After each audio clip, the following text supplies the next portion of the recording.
Bien, mes chers collègues, il est l'heure de démarrer nos travaux.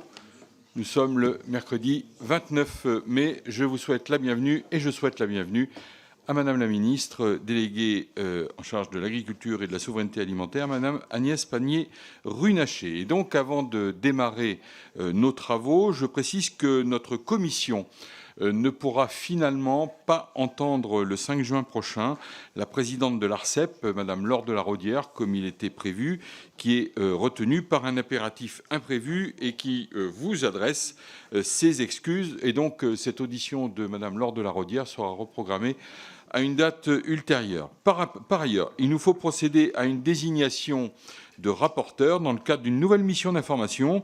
Le bureau de notre commission a souhaité donner suite à la demande de création d'une mission consacrée à l'avenir de la couverture mobile du territoire dans le cadre du New Deal mobile et à la demande du groupe Les Républicains. Et donc, en application du tourniquet des nominations, cette mission doit avoir pour co-rapporteur un membre issu du groupe Renaissance. Et dans ce cadre, et au vu des candidatures reçues, je vous propose la nomination comme co-rapporteur de M. Jérôme Nury pour le groupe Les Républicains et de M. Éric Bothorel pour le groupe Renaissance. Pas de commentaires particuliers. Et donc, la mission d'information est ainsi créée. Ses co-rapporteurs sont désignés. Messieurs, au travail et bon courage. Nous allons passer à l'audition de Madame Agnès Pannier-Runacher, donc ministre déléguée auprès du ministre de l'Agriculture et de la Souveraineté alimentaire sur le plan éco-phyto. Madame la ministre, mes chers collègues, la Commission des affaires économiques vous auditionne ce matin. Nous sommes très heureux de pouvoir évoquer avec vous ce plan, que la question des produits phytosanitaires a été évoquée au cours des 2 dernières semaines lors de nos débats sur le projet de loi d'orientation agricole, même si nous savions que ce texte ne permettait pas de légiférer sur cette question compte tenu de l'objet des dispositions dont nous étions saisis sur ce texte. Mais ce n'est que partie remise, puisque nous serons prochainement appelés à nous pencher sur des textes traitant de ce sujet. Et avant de vous céder la parole pour introduire ce débat, je souhaiterais, Madame la ministre, vous faire quelques rappels et vous adresser quelques premières questions. Le plan Ecophyto 2030 que vous avez présenté le 6 mai dernier maintient l'objectif d'une baisse de moitié de l'utilisation des produits d'ici à 2030 par rapport à la période 2013-2015, étant précisé que la mesure de cette baisse sera établie en utilisant un indicateur européen reflétant la toxicité de ces produits et facilitant les comparaisons entre pays européens. Vous pourrez certainement nous apporter des précisions sur cette question sensible, ainsi que sur la mise en place d'un comité des solutions permettant d'étudier pour chaque type de culture les alternatives possibles lorsqu'un produit est interdit.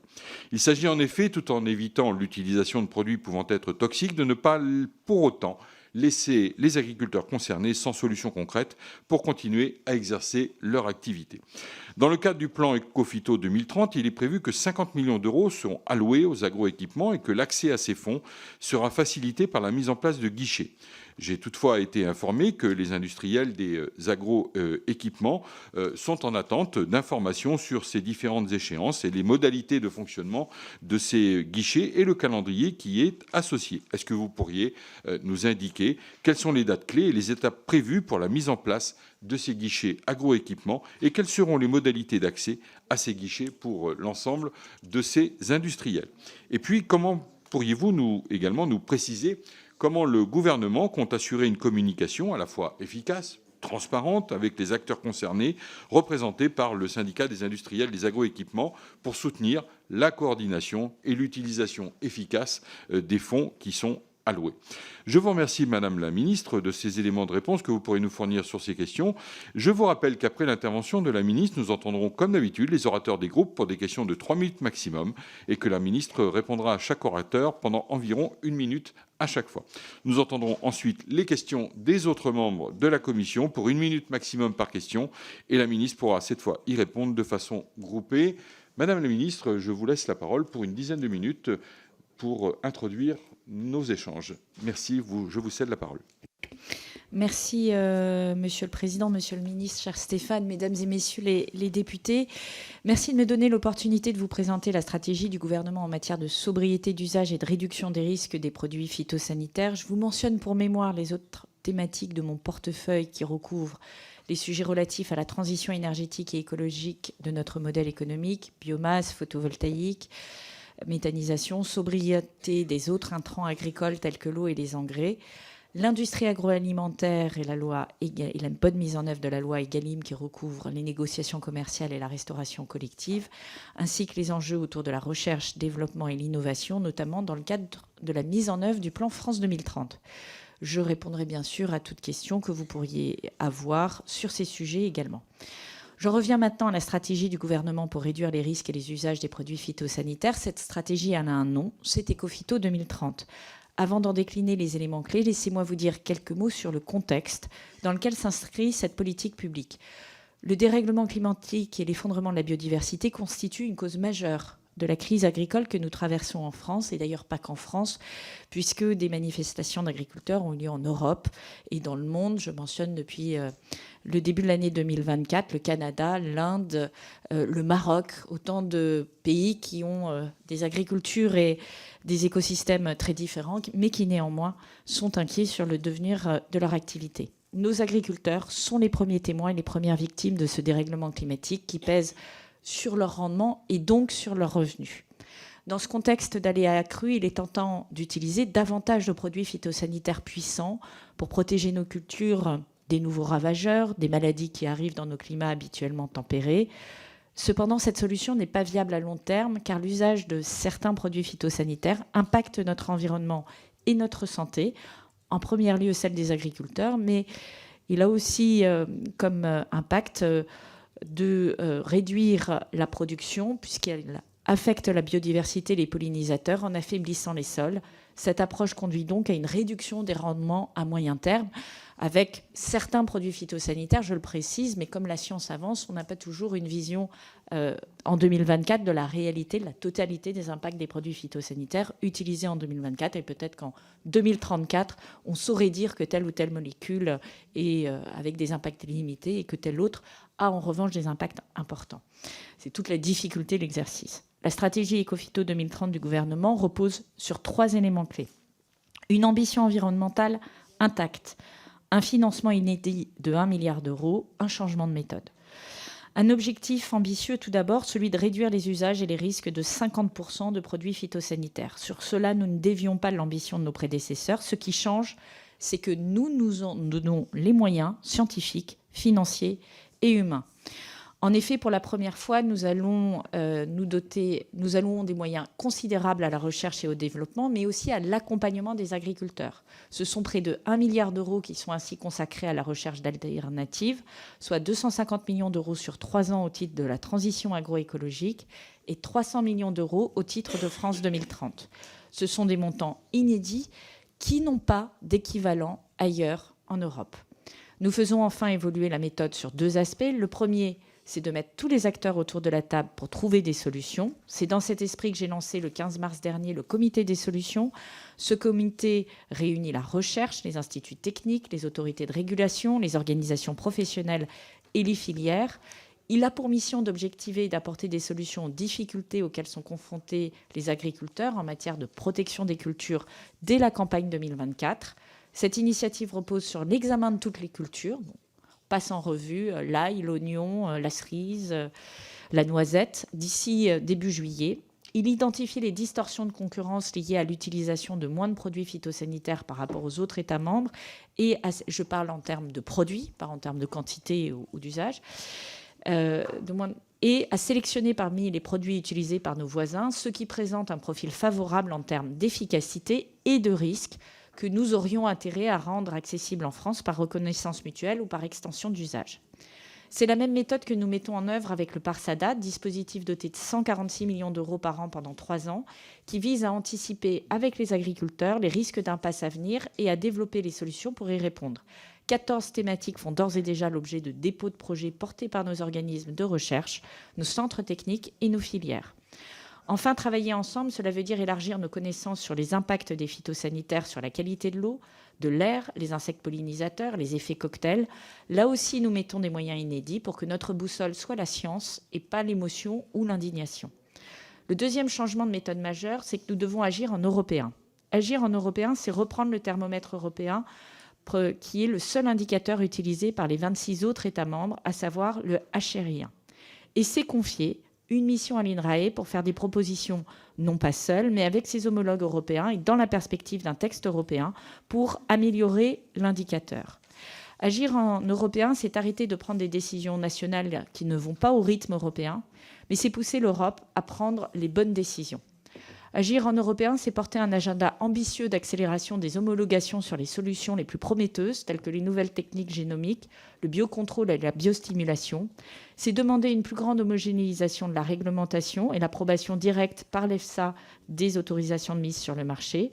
C'est faire des alternatives aux phytosanitaires un axe d'investissement prioritaire pour la Commission européenne, comme nous l'avons fait avec la batterie électrique ou avec l'hydrogène.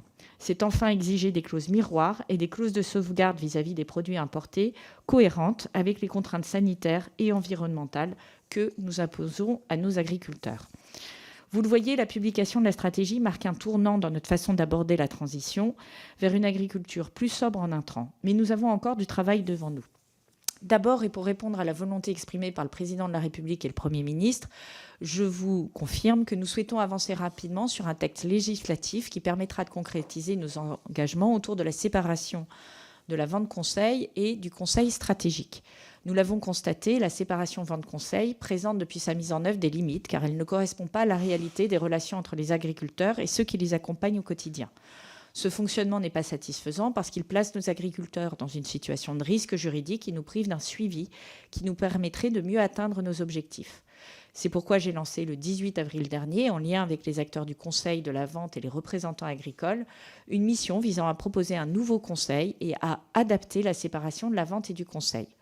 Nous proposerons également un nouveau conseil stratégique, facultatif et simple d'accès pour les agriculteurs. Il sera basé sur une approche plus globale de la transition agroécologique et de la sobriété des intrants, pouvant notamment inclure les sujets de décarbonation, de fertilisation, d'usage de l'eau ou d'adaptation aux dérèglements climatiques.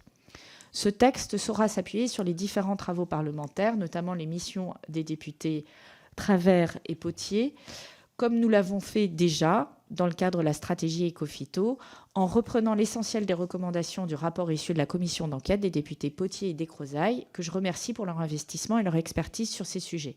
Je rappelle ainsi que sur les 26 recommandations proposées, 6 n'ont pas été suivies, principalement parce qu'elles sont suivies en dehors de la stratégie.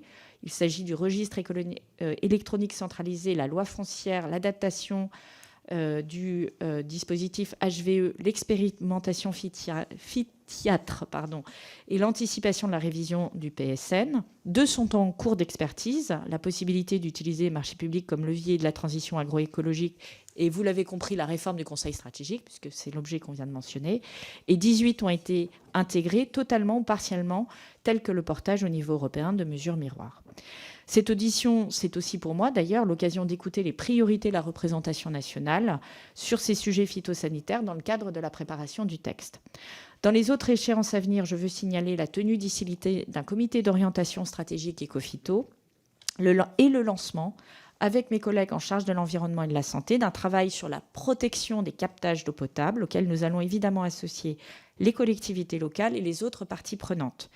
Il s'agit d'un enjeu majeur qui dépasse évidemment le sujet de la stratégie Écophyto, les sources de pollution étant multiples, étant parfois associées d'ailleurs à des politiques du passé, mais appelant des politiques de protection. Notre objectif est d'assurer une consommation d'eau potable de qualité dans la durée, pour cela de travailler ensemble à anticiper les risques sur les captages autorisés pour construire une politique pragmatique de protection et de dépollution. Vous l'avez compris, cette nouvelle stratégie fait le pari de l'intelligence collective et de la mobilisation. Elle assure que notre pays doit continuer à produire l'alimentation de sa population, tout en protégeant la santé de ses citoyens et l'environnement.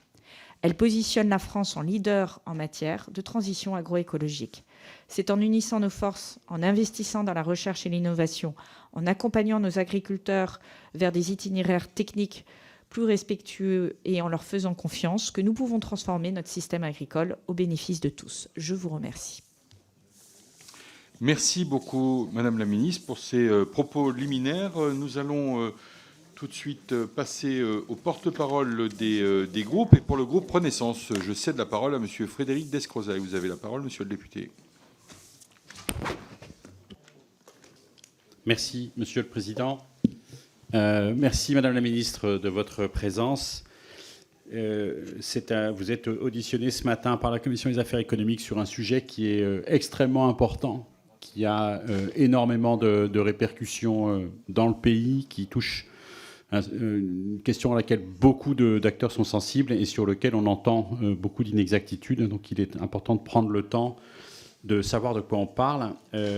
Alors, merci également pour les références que vous avez faites aux travaux qui ont déjà été conduits. Donc, effectivement, le rapport de notre président avec Dominique Potier sur la question de conseil et de la commission d'enquête que j'ai présidée, que j'ai eu l'honneur de présider avec Dominique Potier, rapporteur, dont je me félicite de l'esprit dans lequel cette commission a été conduite d'ailleurs et de la complexité avec laquelle on a su aborder de manière très rigoureuse ces questions. En fait, j'aurais deux questions à vous poser, malgré le fait qu'il y a énormément de sujets à aborder. La première, c'est à propos du comité des solutions. Tel que je le perçois, je considère que ce changement de méthode et la création de ce comité peut être un moyen de conjurer quelque chose qui ne va pas, qui avait été identifié par la commission d'enquête, qui est une action publique trop souvent conduite en silo, est un défaut d'interministériel. Donc, est-ce que vous pouvez nous en dire plus en fait, sur ce comité, même si c'est très récent, nous en dire quelque chose de sa composition, de ce que vous en attendez, non pas en termes de résultats, parce que ça on ne peut pas le deviner, sur les solutions qui vont être proposées, mais de changement, j'allais dire presque de culture d'un certain nombre d'acteurs qui ne fonctionnent pas suffisamment de manière coordonnée. Je pense au réseau Défi qui fait la démonstration, qui n'est pas relayé par le réseau des chambres, qui est avec le financement sur l'Office de biodiversité, qui n'est pas coordonné non plus avec... Enfin bref, donc voilà. Cette dimension collégiale est très intéressante. Et la deuxième question porte sur le machinisme. Je crois qu'il faut politiquement assumer, c'est notre cas au niveau du groupe Renaissance, qu'il n'y a pas de renoncement à la compétitivité de notre agriculture, qu'il y aura de toute façon à l'avenir des investissements, ce qui est perçu à tort et de manière péjorative par le mot industrialisation. Je pense au machinisme parce que des solutions au-delà des NBT que vous avez cités, qui est un point qui est très important, les Américains prennent beaucoup d'avance là-dessus, le désherbage mécanique, la pulvérisation de précision sont aussi des moyens qui peuvent nous permettre d'atteindre cet objectif d'Ecofito 2030. Est-ce que les acteurs du machinisme font bien partie peut-être du comité des solutions, mais en tout cas de cette stratégie que vous nous avez présentée? Merci, monsieur le député. Madame la ministre. Alors, je vais répondre d'abord à vos questions, monsieur le président. Vous pouvez revenir à la fin, madame la ministre, parce que vous avez 1 minute seulement. OK, pardon. Alors, comité des solutions, il réunit l'ensemble des acteurs, c'est-à-dire de la recherche fondamentale, l'INRAE, en passant ensuite par le transfert, l'ACTA et culture par culture, les centres techniques qui sont pertinents, les organisations professionnelles agricoles, leurs experts culture par culture et les filières correspondantes, ainsi que l'ANSES et la Direction générale de l'alimentation, qui est le secrétaire de ce comité. L'objectif, vous l'avez dit, c'est de sortir des postures des uns et des autres et de regarder de manière très froide et clinique quelle est la pharmacopée dont dispose l'agriculteur français par type de culture. Donc on prend l'ail, l'oignon, l'endive, la cerise. Quelle est la pharmacopée dont dispose son voisin européen, évidemment. Le plus, je veux dire, comparable, on va faire la cerise par rapport à l'Espagne et l'Italie, l'endive par rapport à la Belgique, par exemple, et de constater les écarts. Ces écarts sont souvent pas d'origine réglementaire française, pas immédiatement, puisque le seul écart, je dirais, majeur, c'est les néonicotinoïdes et assimilés. Donc vous avez bien d'autres molécules qui n'y figurent pas. Et en fait, c'est d'aller chercher dans ces écarts les raisons et de voir si ces écarts sont justifiés ou si on a intérêt à faire des extensions d'usage ou des reconnaissances mutuelles. Sur le machinisme, oui, c'est totalement dans la stratégie. Vous pourrez y revenir après en conclusion, Madame la Ministre. Je cède la parole pour le groupe Rassemblement National à Madame Hélène Laporte. Vous avez la parole, Madame la députée. Merci, Monsieur le Président, Madame la Ministre, mes chers collègues. La stratégie Ecofito 2030 récemment dévoilée, même si elle marque à notre sens un infléchissement bienvenu d'un plan qui équivalait jusqu'ici à un suicide de l'agriculture française, elle suscite toujours un certain nombre d'interrogations. Nous saluons évidemment l'abandon du NODU, un choix que nous sollicitions et que vous avez longtemps refusé, malgré les faiblesses évidentes de cet indicateur, qui, ne distinguant pas les produits phytosanitaires en fonction de leur dangerosité, aboutissait à conclure contre toute évidence que leur usage dans l'agriculture française ne diminuait pas. Le choix, cependant, était fait de maintenir l'objectif de réduction de 50% de l'usage de produits phytosanitaires dans l'agriculture par rapport à la période 2015-2017. Il nous a bien entendu jamais expliqué ce sur quoi il se fondait scientifiquement, surtout que ça a été abandonné au niveau européen. Alors que les données relevées par l'EFSA mettent chaque année en lumière un risque sanitaire lié aux phytosanitaires proche de zéro pour les consommateurs, quelle utilité y a-t-il à continuer de poursuivre un tel objectif dans un contexte où nos agriculteurs sont excédés de se voir demander d'être plus vertueux que ne le sont leurs homologues partout dans le monde ? À ce sujet, comment justifiez-vous le décalage flagrant de ce plan éco-phyto, même substantiellement amendé comme il l'a été, avec l'engagement pris de ne plus opérer de surtransposition des prescriptions européennes dans notre droit français ? Peut-on toujours s'orienter vers une hypothétique fin du glyphosate alors qu'aucune alternative satisfaisante ne semble se dessiner dans l'avenir proche, sachant que l'autorisation de cette molécule sur le marché européen a été prolongée jusqu'en 2033 et que même à terme, sa disparition à ce jour relève toujours vraisemblablement de l'utopie. Quelle est votre stratégie à ce sujet ? Enfin, nos agriculteurs sont privés de nombreuses substances qui ne font l'objet d'aucune interdiction au niveau européen. Je vais reprendre l'exemple de l'acétamipride, parce que c'est largement utilisé par nos voisins de la filière betteravière contre le puceron, mais également dans de nombreuses autres filières, comme la noisette, particulièrement vulnérable à certains ravageurs tels que la punaise diabolique ou certaines filières fruitières. Et je vais reprendre encore l'exemple de l'Italie, qui utilise l'acétamipride et qui exporte sur notre sol de la noisette, sans parler de la Turquie. Dans un tel contexte, quel est votre regard sur les demandes légitimes de nos agriculteurs ? Ils ne peuvent pas continuer avec un tel schéma. Et pour notre part, nous appelons un changement radical de stratégie en la matière et non un simple toilettage qui va se contenter de limiter les effets les plus néfastes du plan arrêté lors de la dernière décennie. Notre agriculture française, c'est l'une des plus vertueuses dans le monde et elle demande avant toute chose ce que vous lui refusez jusqu'à présent, c'est-à-dire la confiance. Je vous remercie. Merci Madame la députée. Madame la ministre. Madame la présidente Laporte, permettez-moi juste de m'interroger sur la ligne que vous portez parce que je suis un peu perdue. Marine Le Pen déclarait sur le glyphosate en 2017, 28 novembre 2017, et permettez-moi juste de citer ce qu'elle dit. « Je considère que Monsanto est une entreprise criminelle. Ces entreprises qui, en toute connaissance de cause, empoisonnent notre santé et celle de nos enfants. Voyez les pesticides, herbicides et autres phytosanitaires dont le résultat économique est sans aucun doute négatif, une fois pris en compte sous les effets secondaires. » Je pense que la phrase est et qu'attaquait-il à ce moment-là ? Qu'attaquait-elle à ce moment-là ? Elle attaquait la décision de la Commission européenne de renouveler l'autorisation du glyphosate. Donc nous sommes sérieux, nous ne pensons pas du blanc au noir, mais nous avons une continuité idéologique et une continuité dans la mise en œuvre des politiques. Et très simplement, l'approche que nous retenons, c'est une approche qui est basée sur un principe qui est d'aller vers pas d'interdiction sans solution, et donc de travailler sur les solutions, et donc d'anticiper les risques d'interdiction. Lorsqu'on parle du glyphosate, nous avons une approche d'évaluation comparative, c'est-à-dire qu'elle permet d'adapter nos usages à l'émergence des alternatives aux produits utilisés, de renforcer les liens entre les instituts de recherche européens. Ce que nous voulons faire, c'est que nous devons pousser, et si on veut que la recherche investisse, il faut pousser à aller chercher des alternatives, mais lorsque nous n'en disposons pas immédiatement, il faut permettre d'accompagner les agriculteurs pour passer les 1, les 2, les 3, les 4 années peut-être de mise au point de ces alternatives. Mais on ne peut pas être dans une posture où on est tout est blanc et tout est noir. Donc il y a 7 ans, il fallait interdire tous les phytosanitaires et désormais, il faut tous les autoriser. Ce n'est pas sérieux. Merci Madame la Ministre. S'il vous plaît, vous posez vos questions, la ministre apporte ses réponses et vous aurez le loisir, si vous le souhaitez après, de pouvoir revenir sur d'autres questions. Bien, je passe la parole pour le groupe La France Insoumise à Monsieur René Pilato. Vous avez la parole, Monsieur le député. Merci, Monsieur le Président. Madame la Ministre, les différents plans éco-phyto lancés depuis 2008, censés réduire l'usage des produits phytosanitaires, ont vu au contraire leur usage augmenter. Un rapport du réseau PAN Europe révèle que les quantités de PFAS vendues en France ont plus que triplé, passant entre 2008 et 2021 de 700 à 2300 tonnes. Comme le souligne un rapport du Sénat d'avril 2023 sur l'avenir de l'eau, la principale cause de non-conformité des eaux de surface et la présence de résidus de pesticides. Il y a une semaine, d'après le relevé de près de 25 000 stations, un article du Monde rapporte que les pesticides et leurs métabolites sont la première source de contamination des eaux souterraines. 20% d'entre elles dépassent les normes autorisées.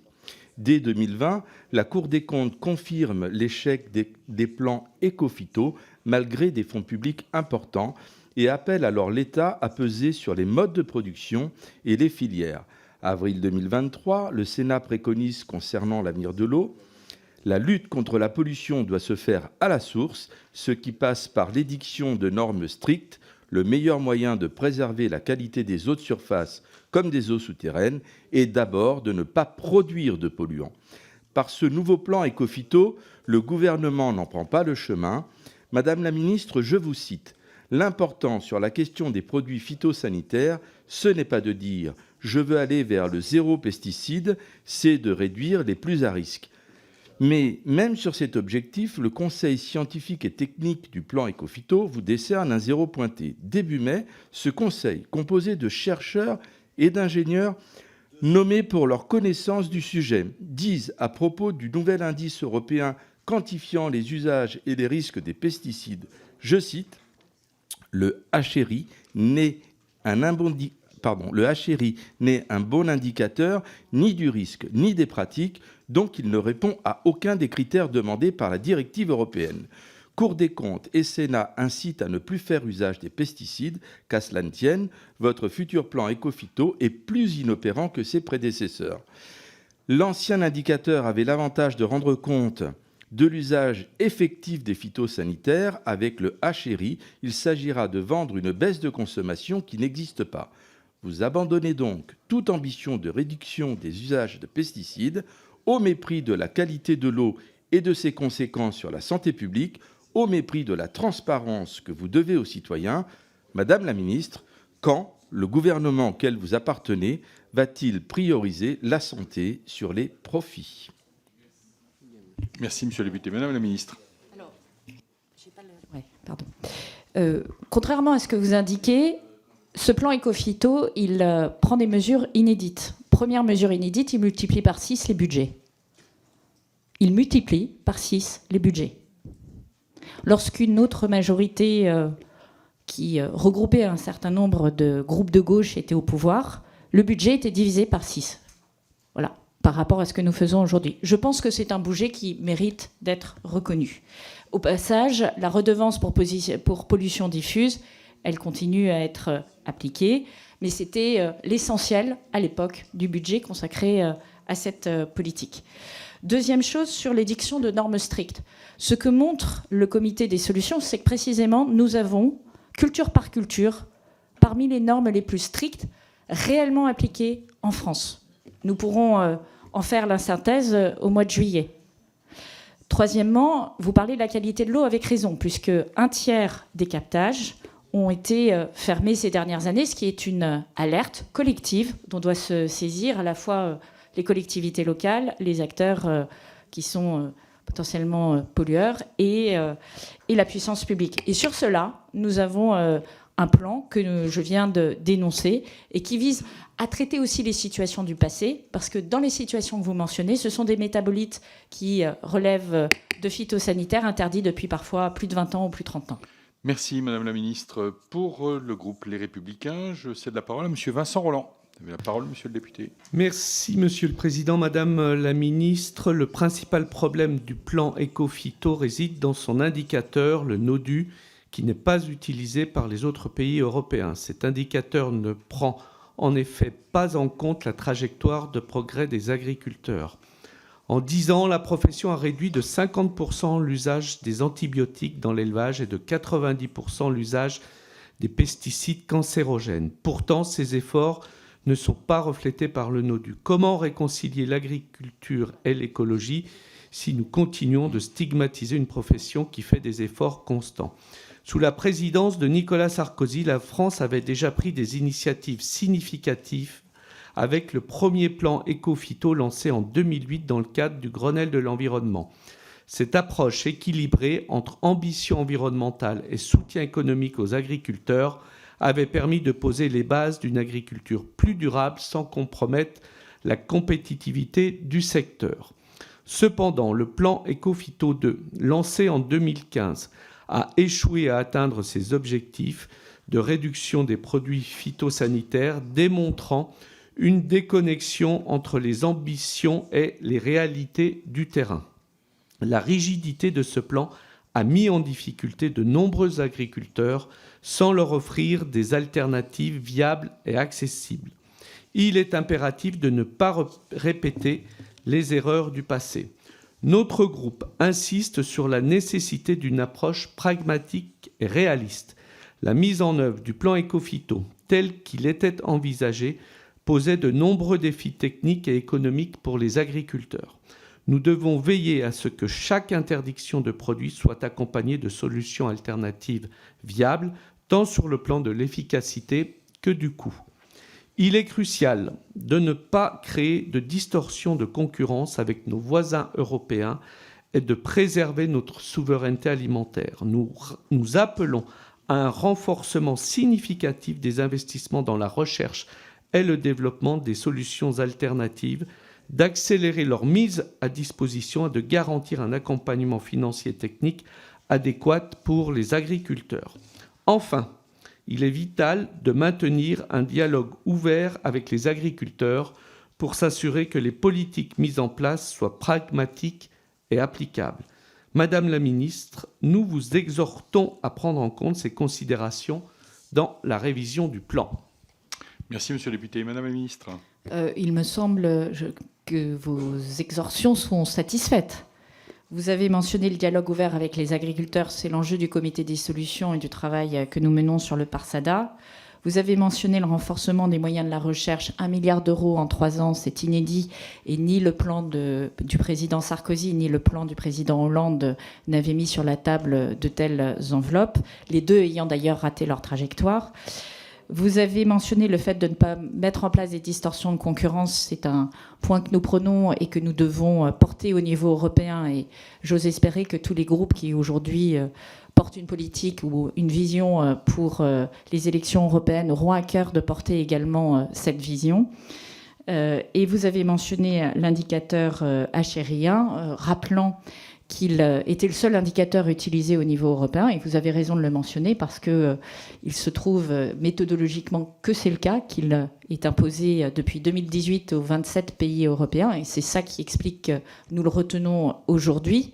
Et c'est aussi parce que nous en voyons les vulnérabilités, parce que cet indicateur n'est pas parfait, mais pas plus que le NODU n'est parfait. Hein. Il n'y a pas d'indicateur parfait. Et d'ailleurs, les autres pays européens ne souhaitaient pas du tout reprendre le NODU, ce qui prouve qu'on ne devait pas avoir l'indicateur parfait. Au moment des discussions sur la directive sûre, eh bien, nous proposons une mission de l'INRAE avec ses homologues scientifiques européens pour faire des propositions. Et je pense que c'est en européen qu'il faut avancer. Et dans ce sens-là, vous aurez satisfaction. Merci, Madame la Ministre. Pour le groupe démocrate, je passe la parole à Madame Anne-Laure Babot. Vous avez la parole, Madame la députée. Merci, Monsieur le Président. Tout d'abord, Madame la Ministre, je vous remercie pour votre propos liminaire et pour votre engagement sur ce sujet majeur de la réduction de l'usage des produits phytosanitaires. Dans le cadre de l'examen de la LOA adoptée hier à l'Assemblée nationale, nous avons réaffirmé l'objectif de 21% de surface agricole utile en agriculture biologique à l'horizon 2030. Nous avons aujourd'hui 5 ans pour doubler les terres cultivées en bio dans un contexte de marché difficile, marqué par l'inflation et une instabilité sur les cours des matières premières. Alors que la France a échoué à atteindre son objectif précédent de 15% en 2022, ce vote nous engage et nous oblige à créer les conditions de la réussite de cette transition écologique. Aussi, Madame la Ministre, j'aimerais savoir si le gouvernement a pu mettre en place un échéancier annualisé des objectifs qu'il se fixe, des moyens qu'il y contribue et de l'évaluation qu'il en fera pour les 5 prochaines années. Le cas échéant, est-il prêt à en répondre dans le détail et chaque année devant le Parlement ? Enfin, le réseau des fermes défis est aujourd'hui un formidable outil afin de tester et de faire valider des modes d'exploitation sans produits phytosanitaires. Pouvez-vous nous décrire comment vous comptez massifier ce modèle à l'avenir ? Je vous remercie. Merci, Madame la députée. Madame la Ministre. Merci beaucoup. Merci de mentionner la loi d'orientation agricole dont la première lecture a été terminée hier par un vote franc. Et merci pour le travail de tous les députés sur ce texte porté par le ministre Fesneau. Vous l'avez dit, nous avons une ambition pour le déploiement du bio.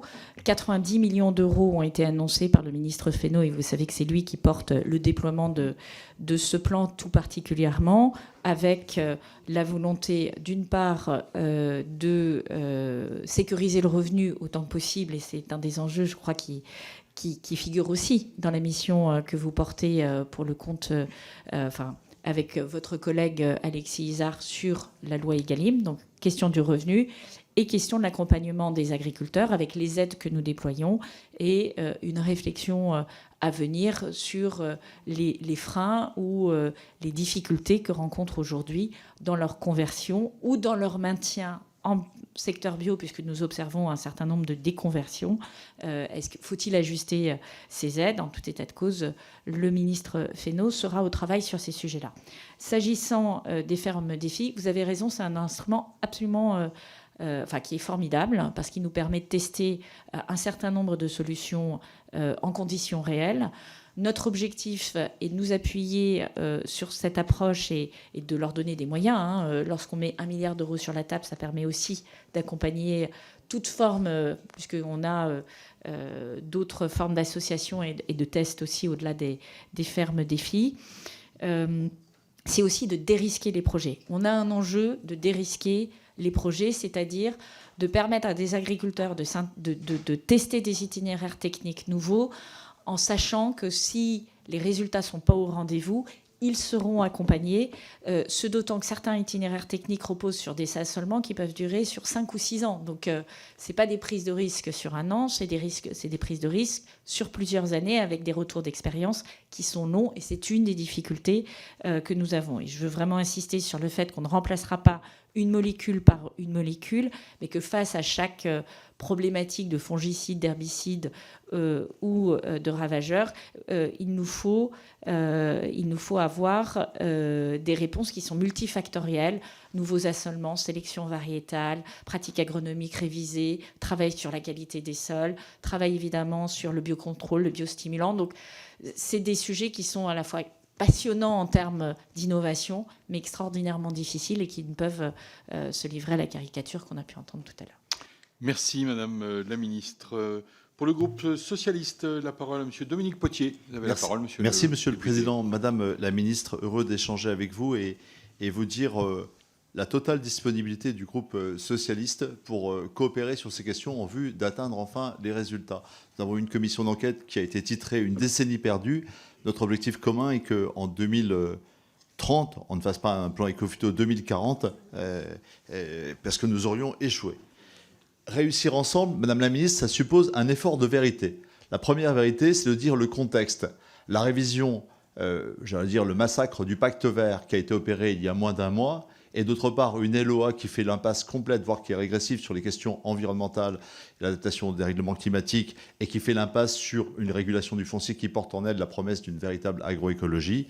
Tous ces signes-là créent un contexte qui est totalement défavorable à la poursuite de l'objectif que vous affichez aujourd'hui. Nous devons avoir l'honnêteté de le dire. Le deuxième point d'honnêteté et de vérité intellectuelle à laquelle vous êtes très attaché, c'est la question des indicateurs. On ne peut pas dire qu'on poursuit le même objectif quand on change d'indicateur. À minima, intellectuellement, il faut pouvoir se le dire. On a changé d'ambition. On a baissé l'ambition. Changer d'indicateur et par là même automatiquement dire qu'on a réussi 30%, là où on a échoué 82 millions de nodus au Grenelle de l'environnement, 83 millions en 2024, on ne peut pas dire qu'on a le même objectif si on change d'indicateur. À minima, intellectuellement, il fallait maintenir le nodu. Je salue le fait que vous engagiez une réforme du HR1 dont nous voyons immédiatement les défauts, mais il fallait maintenir le nodu pour avoir une traçabilité de nos efforts et une vérité sur l'évaluation de nos politiques publiques.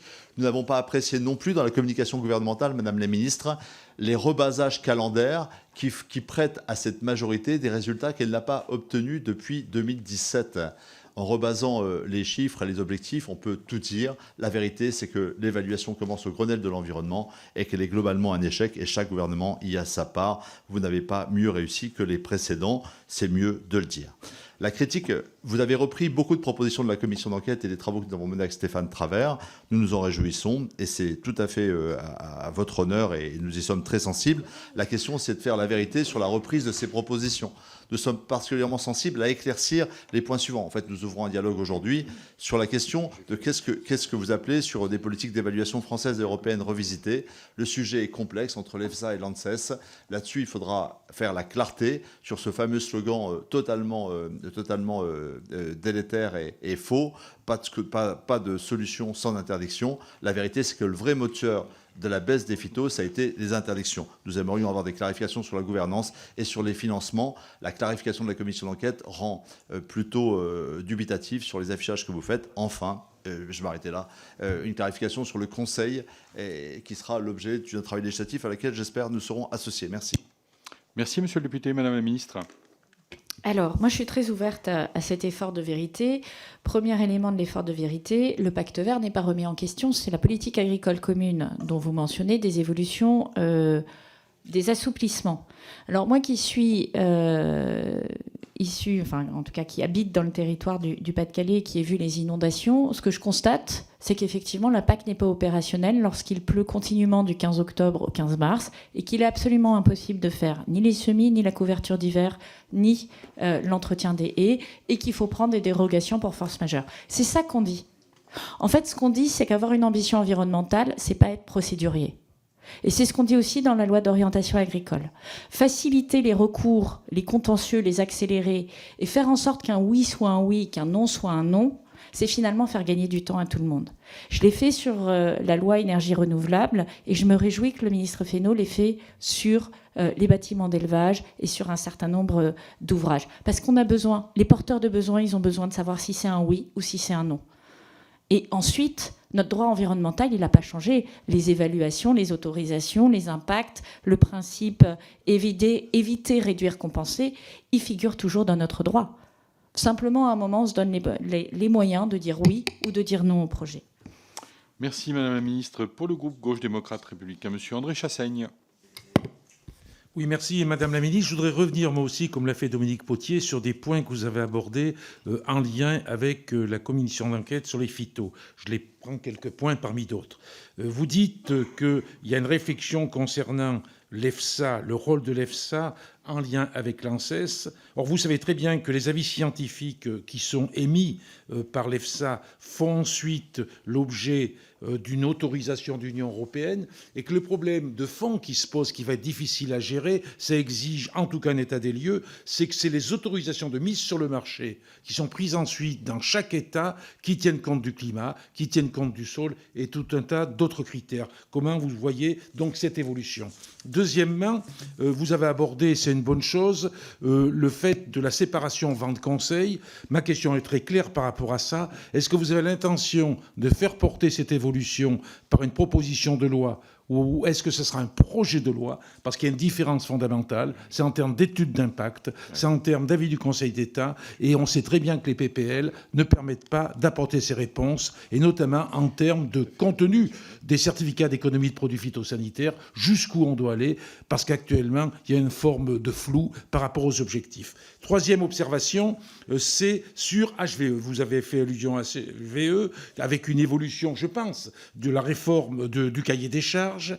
Est-ce que, dans votre esprit, vous porterez l'exigence qui est issue de la commission d'enquête d'une diminution de 50% de réduction des produits phytopharmaceutiques tels que c'est conçu dans le critère dans le cahier des charges des HVE. Enfin, vous avez pas été très clair, à mon avis, sur le pilotage public. C'est-à-dire, est-ce que ce pilotage public, c'est une très bonne chose, le comité des solutions, mais est-ce qu'il sera porté, par exemple, par le secrétariat général à la planification écologique, qui est sous l'autorité du Premier ministre, qui portera ce comité des solutions, parce qu'on a vu qu'à l'issue de cette commission d'enquête, c'était un problème important. Et je termine en disant qu'il y a un trou dans la raquette, c'est la question de l'agroalimentaire, de la grande distribution, qui impose quelquefois aux producteurs des cahiers des charges incompatibles avec les réglementations. Que pensez-vous de ce problème ?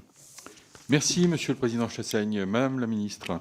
Je ne vais pas répondre à vos 5 questions en 1 minute.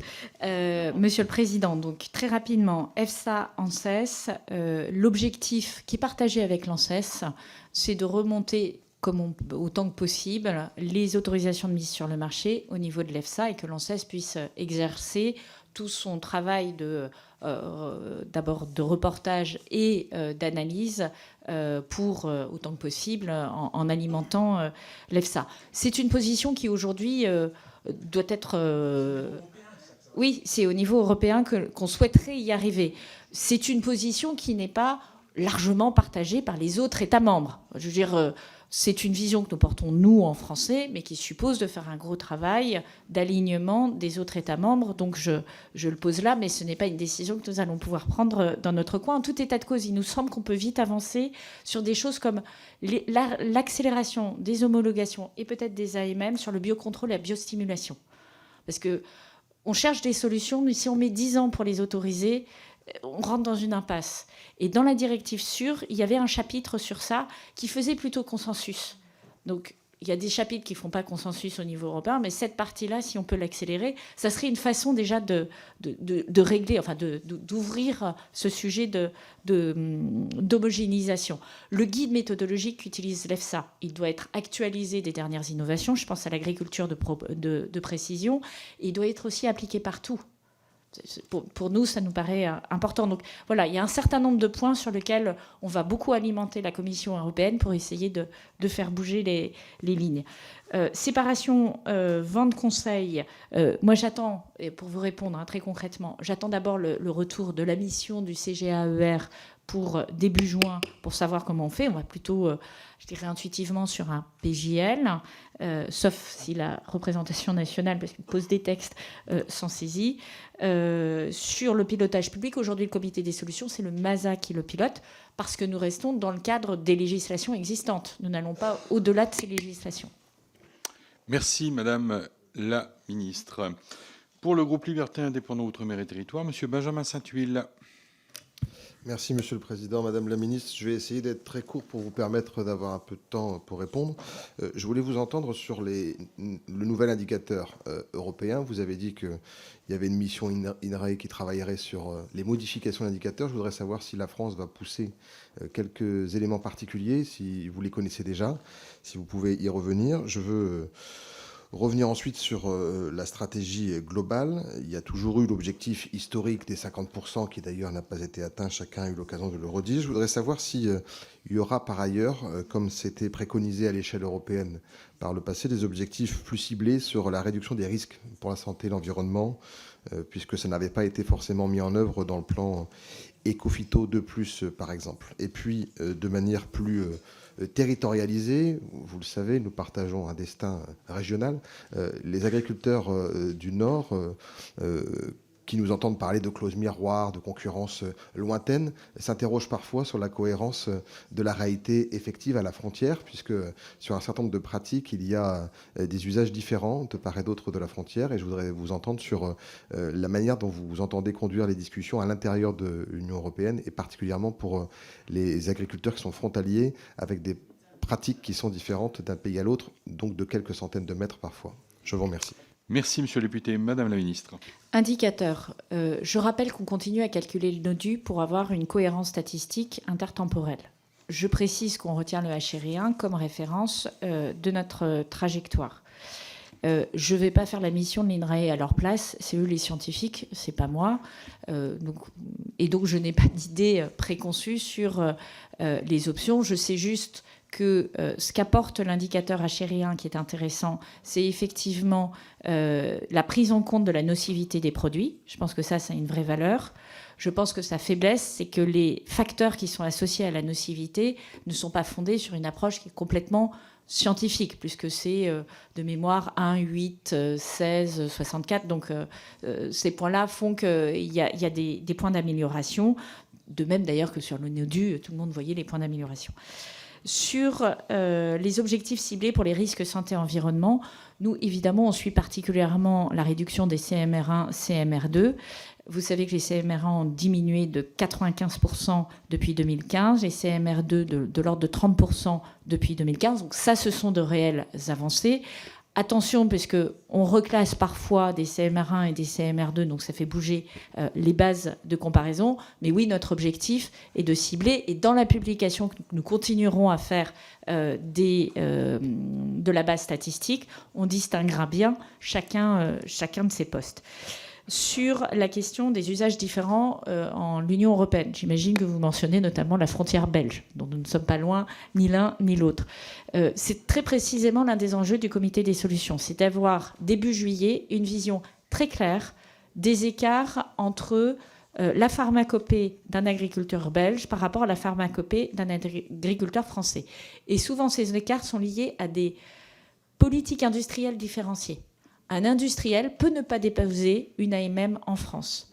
Il peut ne pas avoir élargi son AMM à telle ou telle culture dans son dossier français. Et donc, on ne peut pas le faire à sa place, sauf si c'est une culture mineure. Enfin, donc, vous avez beaucoup de circonstances qui expliquent en fait ces écarts qui ne sont pas des écarts voulus par le politique, mais qui sont des écarts issus par la mise en œuvre par les industriels et les agriculteurs de ce processus d'homologation, d'où l'intérêt d'essayer de mieux homogénéiser les AMM autant que possible, avec la difficulté que mentionnait le président Chassaigne, c'est que les conditions pédoclimatiques ne sont pas pareilles partout. Merci Madame la Ministre. Pour terminer, pour le groupe écologiste, je cède la parole à Madame Delphine Batho. Vous avez la parole, Madame la députée. Merci, Monsieur le Président. Nous placerons la France en tête du combat contre les perturbateurs endocriniens et les pesticides. Ils sont l'une des principales causes de l'augmentation des cancers des enfants depuis 20 ans. Nous définirons un calendrier prévoyant l'élimination progressive des pesticides. Notre agriculture doit réduire sa dépendance aux intrants chimiques qui polluent nos sols, nos cours d'eau, nos nappes. Nous avons, sur tous ces sujets, subi ces dernières années trop de pression, trop d'intérêts cachés et des expertises industrielles qui ne sont en rien des expertises scientifiques. Le glyphosate, tout le monde sait que ce n'est pas bon. On le sait très bien, je veux dire, donnez-moi le rapport qui me dit que le glyphosate est une bonne chose. Ainsi parlait Emmanuel Macron il n'y a pas si longtemps. Vous venez nous présenter aujourd'hui un plan non plus éco-phyto, mais pro-phyto, une capitulation dans le prolongement du renoncement à l'interdiction du glyphosate et de votre loi de réautorisation des néonicotinoïdes. Qu'est-ce qui explique un revirement aussi spectaculaire ?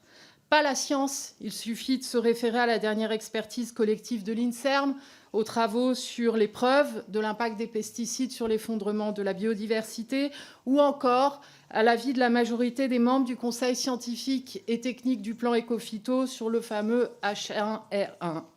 Donc ce n'est pas la science. Ce n'est pas non plus la pression du business et la classique résistance au changement des lobbies de l'agrochimie.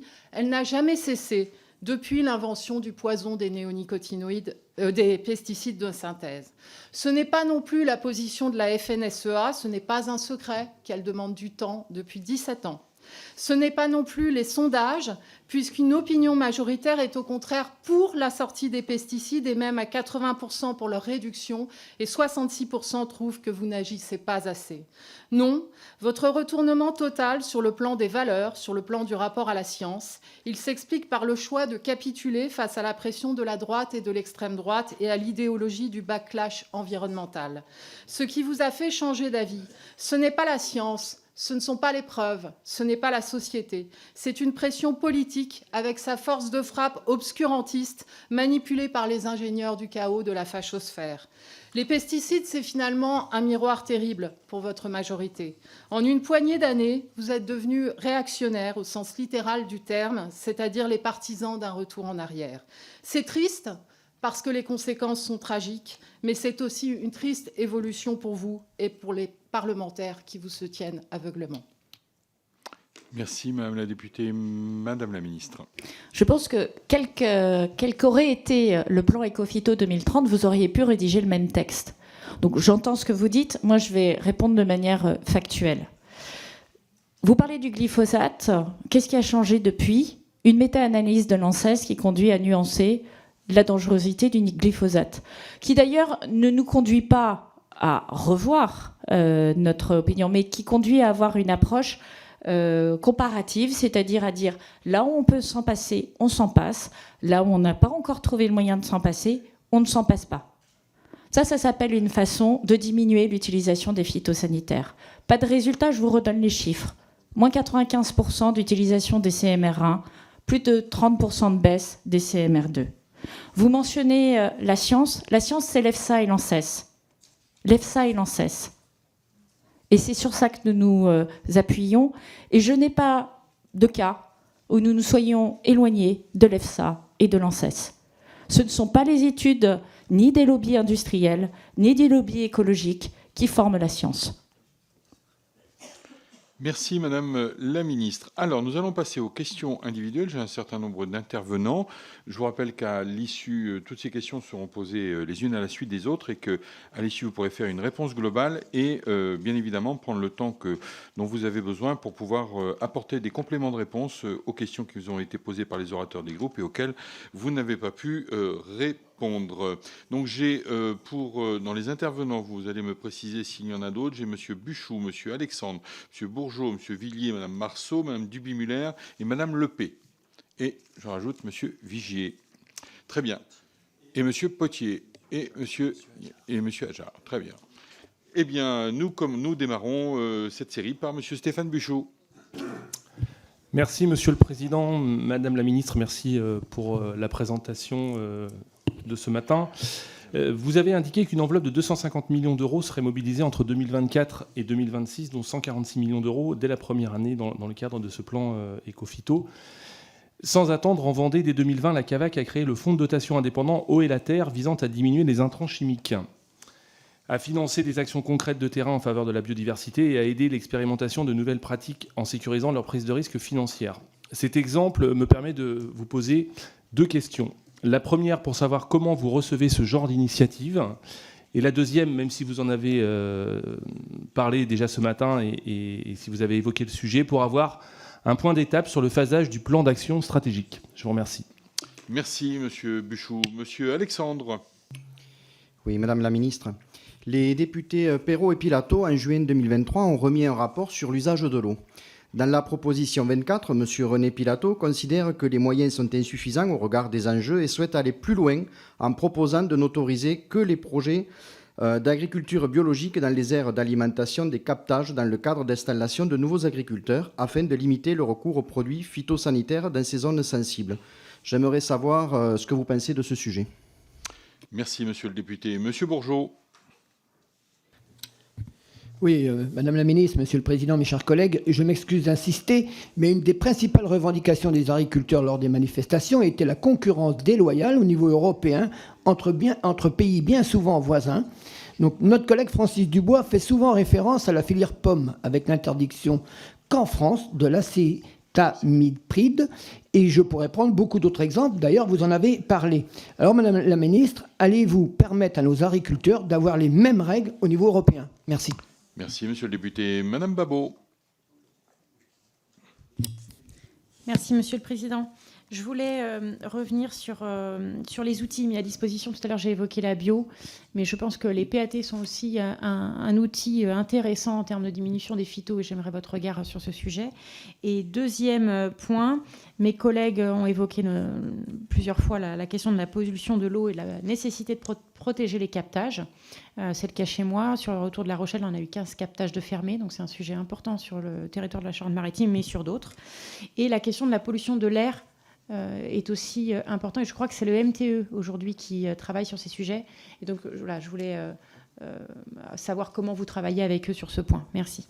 Merci, Madame la députée. Monsieur Villiers. Merci, Monsieur le Président. Madame la Ministre, nous sortons de l'âge d'or de l'agriculture, issu des grandes lois d'orientation de 1960-1962. Et aujourd'hui, la société s'est emparée précisément des questions liées à l'agriculture. Face à la baisse des rendements, à l'effondrement de la biodiversité, à la nécessité de protéger la ressource en eau, l'orientation est désormais irréversible. La transition écologique et la production agricole doivent désormais être compatibles. La stratégie Écophyto 2030 montre la volonté environnementale et sanitaire, l'ambition de réduire de 50% l'utilisation des phytos à l'horizon 2030, mais ça ne doit pas nuire à la souveraineté alimentaire sacralisée dans la loi d'orientation agricole sous le vocable intérêt général majeur. Alors le phyto eût été une des questions à vous poser, vous y avez répondu. Mais sauf avoir été distrait, Madame la Ministre, dans votre propos liminaire, vous n'avez pas, je crois, une seule fois évoqué le mot agriculture biologique. Alors vous me pardonnerez si je fais erreur ou si j'étais distrait. Je souhaite que l'occasion nous soit donnée, je termine, Monsieur le Président, de lever le voile sur les conséquences en matière de santé publique par rapport aux maladies chez les agriculteurs issus de l'utilisation des produits phyto. Merci, Monsieur Villiers. Monsieur Potier. Et oui, déjà. Pardon, oui. Oui, trois questions techniques, parce qu'on a très peu de temps. La première, elle concerne la phytopharmacovigilance post-AMM. C'est une véritable innovation française qui a permis de retirer, au-delà des études les plus holistiques possibles qui peuvent être faites par l'EFSA et l'ANSES, des molécules qui ont montré qui ont eu un impact sur la santé ou l'environnement. Est-ce que vous pouvez pousser cette idée à l'échelle européenne ? Ça n'est pas partie des choses que vous avez repris de la commission d'enquête. Or, c'est un véritable trésor français que vous pouvez promouvoir à l'échelle européenne. Phytopharmacovigilance post-mise sur le marché. C'est vraiment un vrai levier de retrait des molécules. 2, sur les clauses miroirs. Le groupe socialiste, mais associé à 7 autres groupes, propose une inversion de la charge de la preuve sur les clauses miroirs. On en reparlera demain dans le cadre du CETA. Est-ce que vous êtes prêt à étudier cette proposition avec bienveillance ? Et enfin, vous êtes dans votre plan très attaché au technosolutionnisme. Nous sommes persuadés que 80% des solutions sont liées à l'agronomie. Avez-vous évalué l'argent mis par France Relance, à quel paysan ça a été, pour quelle efficacité chaque euro compte? Merci. Merci, Monsieur Potier. Monsieur Fournier. Oui, dans les sujets concernant les phytosanitaires, il y a les contaminations qui sont faites sur les cultures biologiques. Et je voudrais savoir ce qu'il en est quant au fonds d'indemnisation qui était envisagé. Je pense notamment au prosulfocarbe. Voilà, et de quelle manière on dédommagera toutes les cultures qui sont détruites par ces produits extrêmement volatiles. Merci. Madame Marceau. Merci, Monsieur le Président. Merci, Madame la Ministre, de votre présence. Pour préciser une question déjà posée sur la lutte contre diverses espèces de pucerons qui ravagent des cultures et dont les agriculteurs nous font souvent des remontées. Donc, dans un avis en date du 15 mai, l'EFSA a validé le maintien de l'autorisation de l'acétamipride au niveau européen, en recommandant d'approfondir les connaissances techniques sur cette substance et en accentuant le niveau de protection des consommateurs européens. Alors, au regard de cet avis, quelle sera la position de la France? Mais surtout, pouvez-vous nous préciser particulièrement où en sont la recherche des alternatives? Parce que je pense que c'est quand même majeur pour l'avenir. Merci. Merci, Madame la députée. Madame Duby-Muller. Merci, Monsieur le Président. Madame la Ministre, lors de l'examen la semaine dernière du projet de loi agricole, j'avais proposé un amendement visant à poursuivre une expérimentation qui avait été autorisée par la loi Egalim, mais qui depuis avait été arrêtée sans qu'un bilan n'ait été effectué. Il s'agit de l'utilisation des aéronefs télépilotés pour la pulvérisation aérienne de produits phyto. Cette expérimentation avait été autorisée jusqu'au 30 octobre 2021. La pulvérisation de produits autorisés en agriculture bio ou dans le cadre d'une exploitation faisait d'ailleurs l'objet d'une certification du plus haut niveau d'exigence environnementale. Elle est attendue par certains viticulteurs dont certains vignobles peuvent être difficiles d'accès. Il me semble que dans le cadre de la nouvelle réglementation concernant les produits phyto, nous devons réfléchir à la possibilité d'intégrer de nouvelles technologies pour soutenir notre agriculture, d'autant que les drones peuvent permettre un épandage plus précis.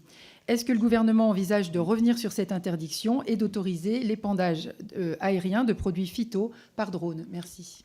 Merci, Madame la députée. Monsieur Adjar. Merci, Monsieur le Président, Madame la Ministre.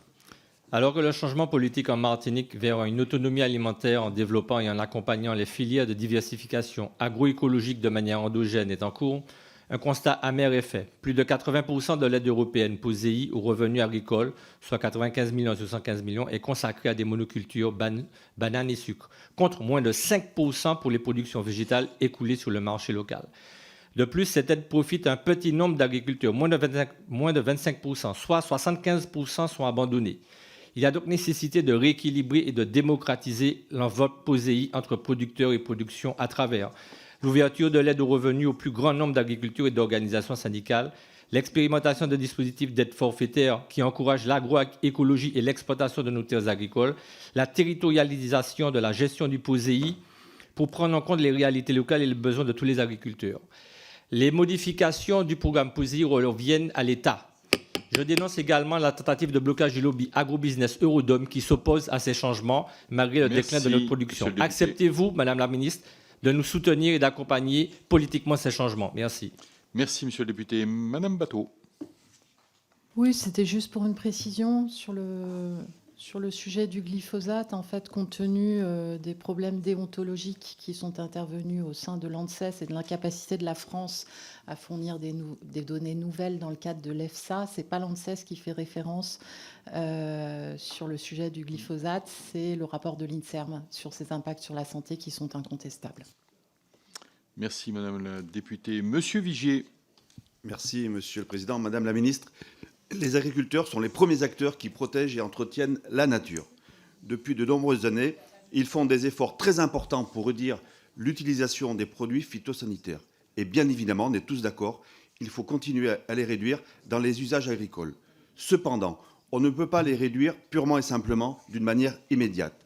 Cela aurait pour conséquence, 1, de fragiliser notre agriculture française, 2, de générer de graves distorsions de concurrence avec les pays voisins qui, eux, peuvent continuer à utiliser ces produits. Il faut, et vous l'avez dit, bien sûr, lancer des programmes de recherche et de développement pour accompagner nos agriculteurs afin d'arriver à réduire l'utilisation de ces produits ou à les substituer par d'autres molécules. Aussi, comptez-vous répondre à ces inquiétudes en inscrivant directement dans la loi, et je le dis haut et fort, le principe de pas d'interdiction sans solution. Je vous remercie. Merci, monsieur Vigier. Monsieur Naillet. Oui, merci, monsieur le président. Très rapidement, à La Réunion, 15% des terres sont des terres agricoles, soit à peu près 39 000 hectares. Les produits phytosanitaires sont utilisés par nos agriculteurs quand ils n'ont pas le choix d'utiliser d'autres méthodes. Je pense notamment aux méthodes physiques et biologiques. Néanmoins, il y a un mais. Le mais, c'est le glyphosate. La Réunion serait le 2e territoire de France à utiliser en plus grand nombre le glyphosate, avec notamment, vous le savez, Madame la Ministre, des taux de glyphosate 20 à 30 fois supérieurs dans l'eau potable par rapport aux normes autorisées par l'OMS. Ma question est très simple. Comment comptez-vous nous accompagner pour qu'on sorte définitivement du glyphosate à La Réunion quand on connaît l'impact notamment sur la santé? Merci. Et pour terminer cette série de questions, Madame Lepé. Merci, Monsieur le Président, Madame la Ministre. La contamination des eaux et des sols par les produits phytosanitaires de synthèse est un véritable enjeu en Bretagne. Vous connaissez certainement le projet ENVES que j'ai poussé, lancé le 22 mars dernier à Pleurmel dans le Morbihan, qui vise à réduire l'utilisation des produits phytosanitaires de synthèse tout en préservant la rentabilité des exploitations agricoles. Financé dans le cadre du plan France 2030 et piloté par le CNRS, ce projet unique en France a pu voir le jour grâce à une gouvernance ingénieuse et un cadre d'action inédit. Ce projet réunit 26 acteurs publics et privés du Centre-Bretagne impliqués dans les filières agroalimentaires innovantes et faiblement utilisatrices de produits phyto. Aussi, Madame la Ministre, pensez-vous qu'il soit envisageable de prendre en compte ce type d'initiative locale, innovante, dans le plan Écophyto 2030, c'est-à-dire une ambition duplicable? Il me paraît nécessaire de s'adapter aux spécificités des territoires, notamment ruraux. Je vous remercie. Merci, Madame la députée. Il n'y a pas d'autres questions à poser. Eh bien, Madame la Ministre, je vous propose de pouvoir répondre à l'ensemble des sollicitations des députés.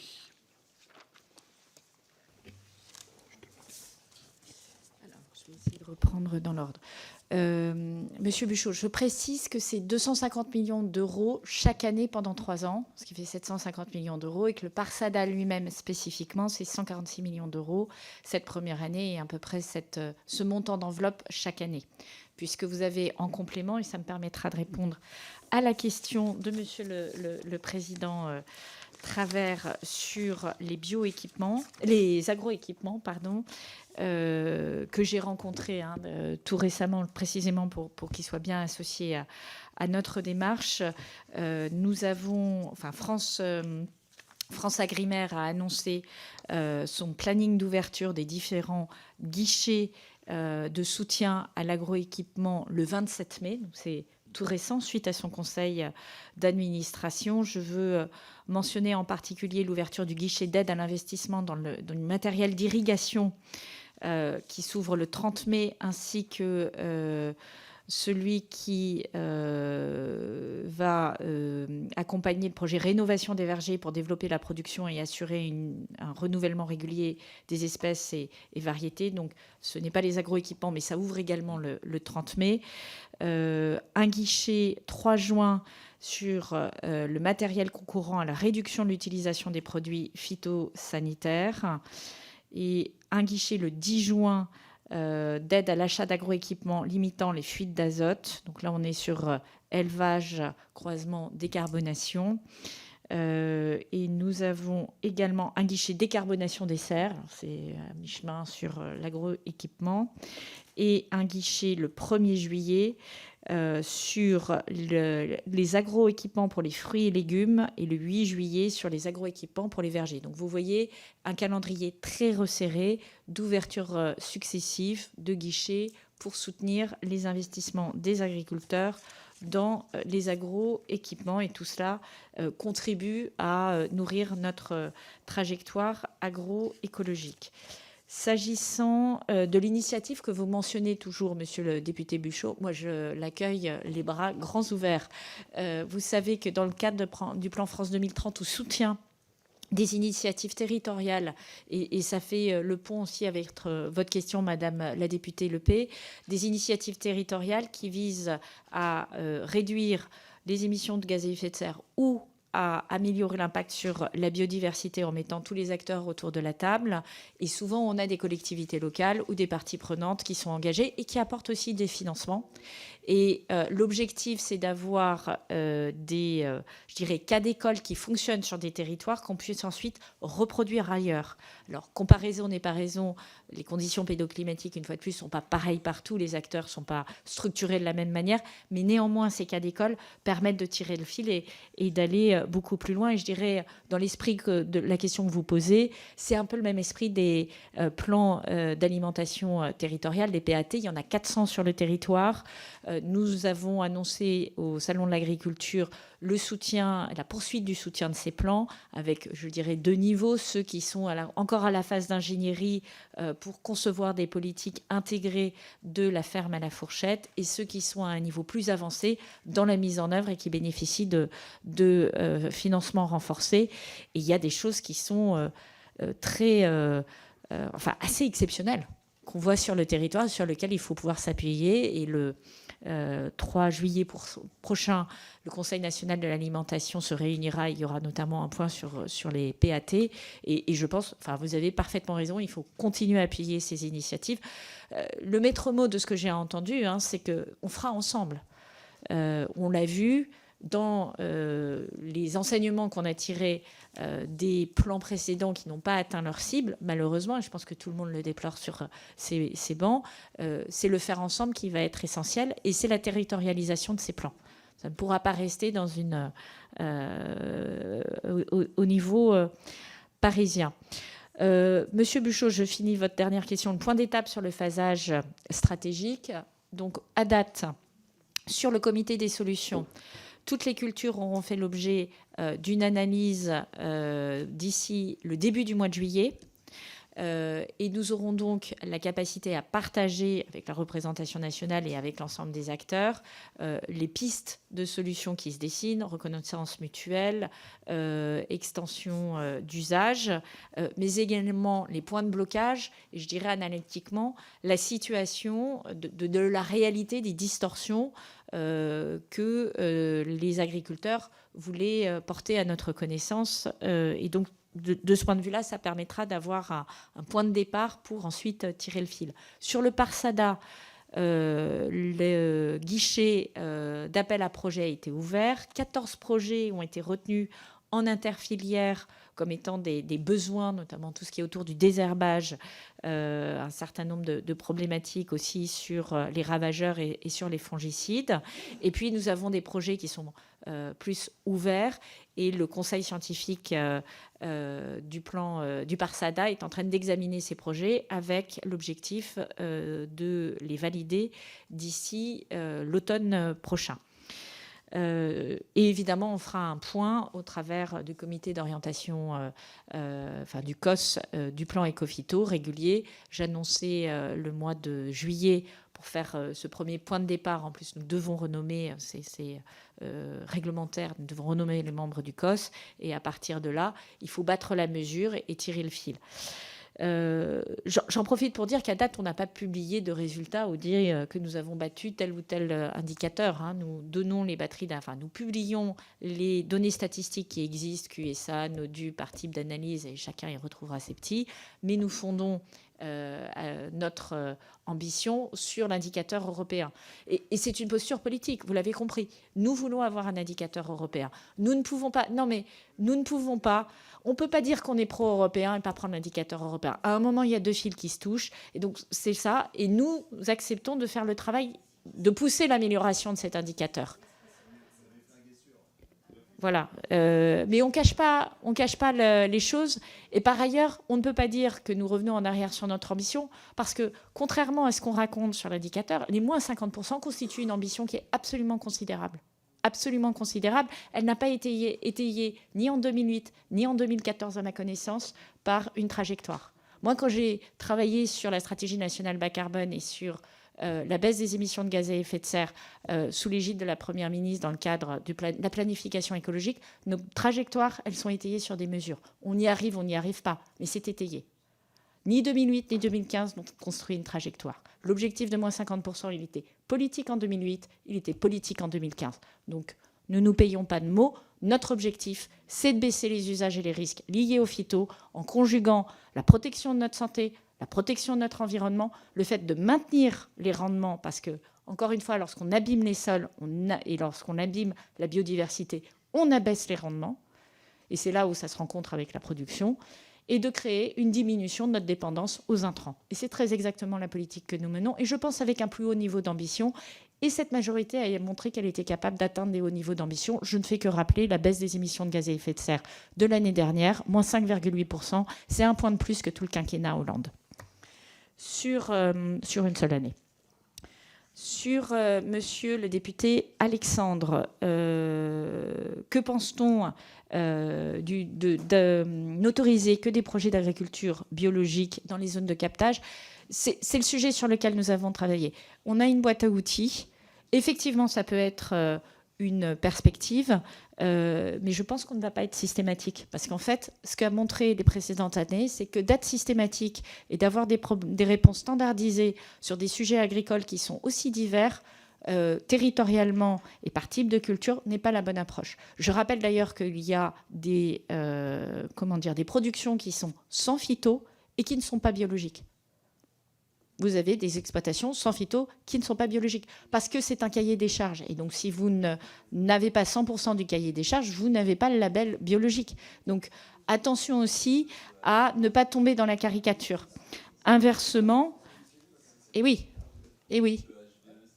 je ne parle pas du HVE. Je peux vous parler des maraîchers qui sont à zéro phyto, mais qui ne cochent pas la case biologique. Voilà. Par exemple. Vous avez donc un certain nombre de pratiques agricoles qui sont, on va dire, mieux disantes d'un point de vue environnemental, mais qui ne cochent pas nécessairement la case biologique, de même que l'agriculture biologique doit faire face à des sujets d'impact de certains de leurs produits. Je pense notamment au perturbateur endocrinien plus grave que... C'est quoi son nom ? Non, la bouillie bordelaise, c'est un sujet qui est connu et qui est instruit. Le spinosate. Non, c'est un sujet qui est connu et instruit, sur lequel l'ANSES va faire des propositions qui d'ailleurs valent tant pour l'agriculture biologique que pour l'agriculture conventionnelle. Mais le spinosate est un sujet de l'agriculture biologique. C'est un perturbateur endocrinien qui paraît être plus risqué que des correspondants de synthèse. Donc vous voyez, la vérité scientifique, malheureusement, elle s'impose à nous, et en plus, nous n'avons pas la prétention à date d'avoir tout le savoir qui sera accumulé dans les années suivantes. Et sur ces sujets-là, il faut faire preuve de beaucoup d'humilité. Sur Monsieur Bourgeot, l'acétamipride et les mêmes règles au niveau européen. nous avons, et vous êtes plusieurs à m'interroger sur la position de la France s'agissant de l'acétamipride. Nous l'avons formalisé. L'avis de l'EFSA donne une réponse. Donc, je rappelle, hein, elle baisse drastiquement les limites de résidus. Elle indique que néanmoins, elle propose une réautorisation, elle maintient une suggestion de réautorisation. Cet avis a fait l'objet de ce qu'on appelle une note of concern, ce qui est extrêmement rare de la part de la Commission européenne, c'est-à-dire que la Commission européenne a fait une note indiquant qu'elle était, qu'elle prenait en compte les éléments de risque liées à l'acétamipride et qu'elle souhaitait qu'on approfondisse. Et les autorités françaises ont posé un certain nombre de questions à l'EFSA sur des sujets qui nous paraissaient moins documentés dans l'analyse. Je pense en particulier aux pollinisateurs et à la dimension perturbateur endocrinien. Une partie des éléments sont assez documentés, une partie nous semble moins documentée. Nous souhaitons en avoir le cœur net sur la position de l'EFSA, sur son niveau, je dirais, de connaissance sur la dimension potentielle de perturbateur endocrinien de l'acétamipride et sur la question de son impact sur les pollinisateurs. C'est évidemment essentiel pour prendre une décision scientifique. Et nous en sommes là. Sur les PAT, Madame Babot, je vous ai répondu. Sur la pollution de l'air et la pollution de l'eau, vous avez raison de dire. Alors, pollution de l'eau, c'est le MASA qui est en charge. Pollution de l'air, c'est le MTE-CT. Et la stratégie éco-phyto, elle est construite en interministériel. Et nous avons un objectif d'améliorer la connaissance de la pollution de l'air et la pollution de l'eau liée aux phytosanitaires. C'est évidemment un enjeu, je mentionnais dans mon propos introductif, qui est essentiel, là aussi, pour fonder une vision plus profonde de l'impact des phytosanitaires, je dirais plus générique, pollution de l'air, pollution de l'eau, effet cocktail, etc. Et là, on doit renforcer la recherche en la matière. Sur Monsieur Villiers, les maladies des agriculteurs liées aux phytosanitaires. Vous savez que le plan éco-phyto prévoit effectivement un fonds d'indemnisation. Depuis 2020, 1798 ont été traités avec une indemnisation pour 70% des agriculteurs. Une étude est prévue pour étendre aux autres personnes en contact avec les phytosanitaires ce fonds d'indemnisation, donc des gens qui auraient pu être au contact sans nécessairement être les agriculteurs eux-mêmes. Ça fait aussi partie de l'approche, je dirais, rigoureuse que nous portons au niveau, du plan éco-phyto. Monsieur Potier, vous interrogez sur la phytopharmacovigilance post-AMM. Je pense que c'est un point très intéressant qui doit être lié d'ailleurs au registre numérique que souhaite mettre en place à partir de 2026 la Commission européenne. Donc, c'est en creux dans ces propositions. Mais évidemment, nous, on est très en soutien. Encore une fois, on reste sur cette trajectoire de bien identifier les risques, les mesurer et les associer de manière à prendre les meilleures décisions sur la base de balance bénéfice-risque. C'est ça la ligne que nous portons.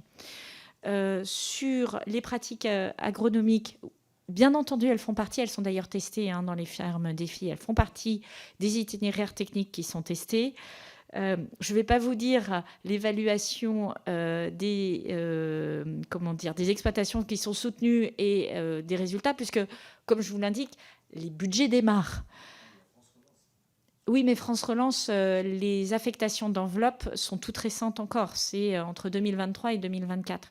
Donc, et vous connaissez ça mieux que moi, ce n'est pas sur une demi-saison qu'on apprécie l'impact d'une pratique agronomique. Donc, avec grand plaisir pour faire cette analyse, mais pour le moment, nous sommes au stade de la validation scientifique des projets et pas encore de l'évaluation de l'impact de ces projets. Par ailleurs, je voudrais insister sur un point, il faut accepter de tester, de se tromper. C'est-à-dire, il y aura des projets qui mèneront nulle part. Mais on peut faire l'hypothèse qu'ils nous apprendront des choses. Et c'est très important. Mais effectivement, je pense que les pratiques agronomiques, et d'ailleurs ça renvoie aussi à la question de la place du bio, il y a tout un mouvement qui se développe autour de la régénération des sols, la qualité des sols, et qui vont contre la pratique du labour qui est acceptée en bio, dans les pratiques bio. Inversement, pour pouvoir ne pas labourer, il faut utiliser, même de manière très résiduelle, des phytos. Donc vous voyez bien qu'il y a des choses qui sont en balance et qu'il n'y a pas de pratique qui se distingue de manière évidente comme étant la trajectoire à privilégier. En revanche, on sait, grosso modo, étager ce qui est le plus ambitieux d'un point de vue environnemental et ce qui est moins ambitieux. Et je vais aller sur la question du président Chassaigne qui m'a rappelé. Vous avez raison qu'il faut travailler aussi avec l'industrie agroalimentaire et les distributeurs. Moi, je pousse aujourd'hui dans mes conversations avec l'agro-industrie, avec l'industrie agroalimentaire, à avoir des cahiers des charges qui rémunèrent la transition agroécologique, sur la décarbonation, mais pas que, parce que je pense que dans notre prise en compte de ces sujets-là, la place du dérèglement climatique et de la décarbonation a tendance à écraser les sujets de biodiversité. Or, il faut bien les traiter au même niveau. Il est vrai, je l'ai pratiqué en tant que ministre en charge de l'énergie, que c'est beaucoup plus facile de dire combien de tonnes carbone éviter et on a une espèce de thermomètre raisonnablement fiable, alors que sur la biodiversité, là aussi c'est multifactoriel et le thermomètre qui est utilisé, qui est le plus solide, c'est celui du musée d'histoire naturelle, mais qui doit faire une évaluation quasiment pratique par pratique du bénéfice attendu sur la biodiversité. Donc on n'a pas une mesure qui soit aussi simple. Mais effectivement, nous poussons, et c'est un des enjeux d'Egalim, à ce qu'il y ait des primes et de la visibilité donnée aux agriculteurs qui s'engagent dans des trajectoires de réduction et des phytos et de leurs émissions et des intrants de type engrais et sur la régénération des sols et sur les pollinisateurs, par exemple. Et il y a des expériences qui fonctionnent très bien avec des industriels qui ont des contrats pluriannuels qui rémunèrent correctement ces pratiques. Comme je me tâte, Madame Lefeur, donc acétamipride également, Marceau, pardon. Acétamipride, j'ai répondu. Et alternative, où en est la recherche nous avons sur l'arboriculture un certain nombre de pistes.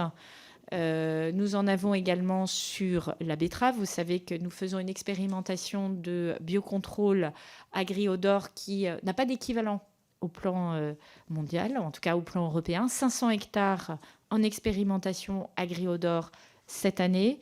Moi, je souhaite qu'on puisse continuer à avoir ce type d'expérimentation qui soit en grandeur réelle et qui nous permette d'avoir très vite des données qu'on puisse réutiliser et nous permettre de donner les éléments aux agriculteurs. On va le faire sur 500 hectares de betteraves sucrières, puis 500 hectares de betteraves porte-graines. Sur l'arboriculture, il y a un certain nombre de sujets, mais on le voit bien, ça sera multifactoriel. C'est l'addition de dispositifs qui éloignent les ravageurs, de dispositifs qui les protègent, type filet de sécurité, de biostimulants. Donc, on n'a pas aujourd'hui, ce serait faux de dire qu'on a aujourd'hui craqué le sujet. En revanche, on commence à avoir des sommes de solutions qui permettent de diminuer le risque et il faut poursuivre ça sur les années qui viennent parce que arrêter maintenant, ce serait renoncer à tout ce qui a été fait et je pense que ce ne serait même pas soutenable dans la durée pour l'arboriculture. Sur Madame Duby-Miller, les dispositifs de traitement par drone. Je comprends qu'une proposition de loi a été déposée par la majorité dans le cadre de la semaine de la simplification.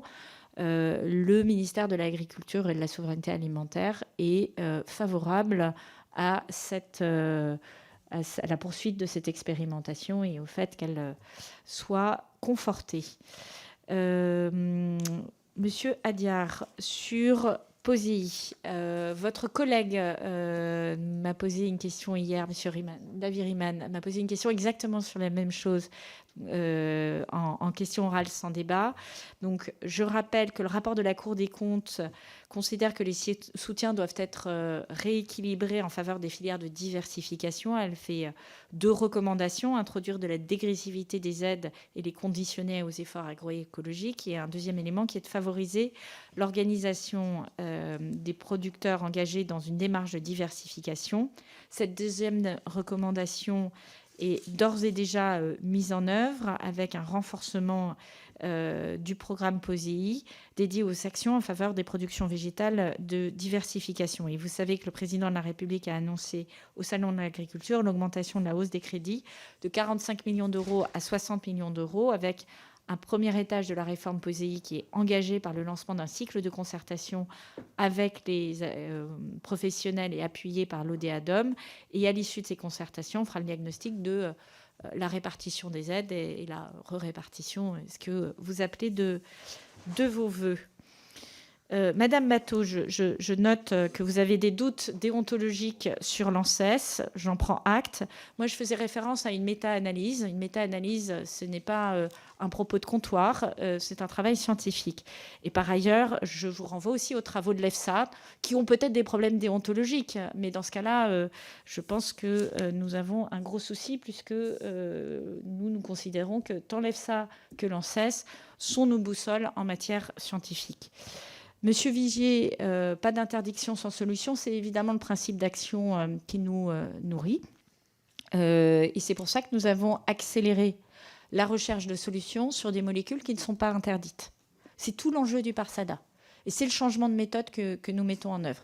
Pour ne pas avoir d'interdiction future, eh bien, il faut trouver les solutions maintenant et il faut repérer ces molécules qui pourraient faire l'objet d'interdiction demain parce que on n'a pas tous les conforts, où on peut avoir des doutes ou des signaux faibles qui nous amèneraient à penser qu'elles ont un impact supérieur à ce que nous croyons. Et d'où le milliard d'euros que je mentionnais. C'est une course contre la montre. Voilà. Et l'équilibre en fait entre protection sanitaire des consommateurs, des agriculteurs, puisque c'est une question de santé des agriculteurs, vous êtes plusieurs à l'avoir mentionné, mais également prise de rendez-vous pour l'environnement, puisque vous avez des polluants qui sont quasi éternels. Donc si on savait que dans 10 ans, ils disparaîtraient mécaniquement, on est plus à l'aise pour se dire on fait 1 an de plus. Mais lorsqu'on sait que certains sont des polluants éternels, c'est beaucoup moins facile à porter. Je prends l'exemple du Bonalan. Le Bonalan, sauf erreur de ma part, c'est un PFAS. Ben voilà. C'est pour ça que c'est compliqué. Monsieur Naillet, comment accompagner la sortie du glyphosate à La Réunion? Très bonne question, vous me permettrez de revenir vers vous. Vous savez qu'il y a 2 objets en Outre-mer. La politique glyphosate, elle s'applique. L'évaluation comparative pour dire on remplace dès qu'on a une solution, et le Parsada avec une équipe, une task force qui est dédiée à l'outre-mer. Puisque le risque de ces politiques nationales, c'est que les spécificités de l'outre-mer soient écrasées par l'Hexagone. Donc l'enjeu, c'est qu'on a isolé spécifiquement les cultures d'outre-mer pour être sûr qu'elles ne soient pas oubliées dans l'analyse du Parsada et qu'elles aient leur propre ligne. Et c'est dans cette direction. Mais si vous souhaitez prolonger la discussion, avec plaisir, avec mes conseillers. Madame Lepay, j'ai répondu à votre question tout à l'heure. Très bien, Madame la Ministre. Oui, Madame Batho.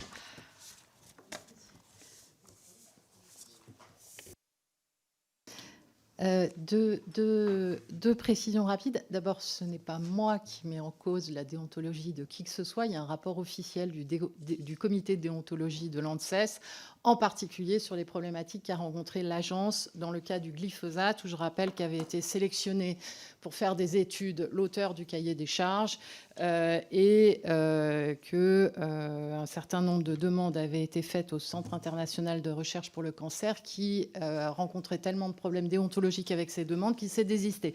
Je ferme la parenthèse. Ce que vous dites sur les questions d'agence, que ce soit l'ANSES ou l'EFSA, c'est exactement l'inverse de la phrase d'Emmanuel Macron que je citais tout à l'heure sur la problématique qui est posée aujourd'hui par les agences réglementaires vis-à-vis des travaux scientifiques indépendants.